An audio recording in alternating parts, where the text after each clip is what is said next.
আলাম ইয়ানিল্লাযিনা আমানু, মুমিনদের জন্য সেই সময় কি এখনো আসে নাই? মুমিনের কি হালাত এখনো পয়দা হয় নাই? মুমিনের সেই অবস্থা এখনো সৃষ্টি হয় নাই?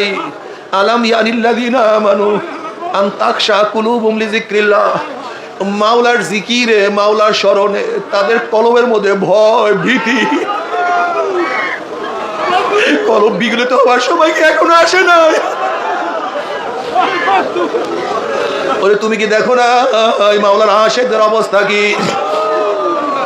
ফেরেশতারা মাওলার কাছে বলছে, মাওলা হে নবী ইব্রাহিম কে এত সম্পত্তি দান করছো, বাদশাহী দান করছো, নবী ইব্রাহিম তো তোমার বাদশাহী পাইয়া সম্পত্তি পাইয়া তোমাকে ভুলিয়া গেছে।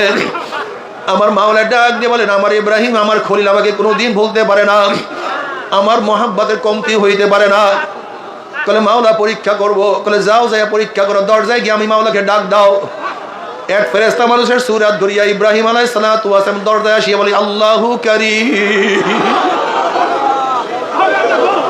আল্লাহু কারীম, মাওলা বহুত দয়াবান, মাওলা বহুত মেহেরবান।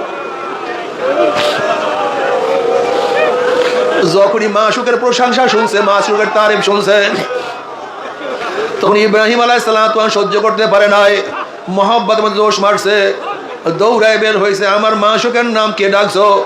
আমার মাশউককে কে বলাইছো? কে ডাক দিছে?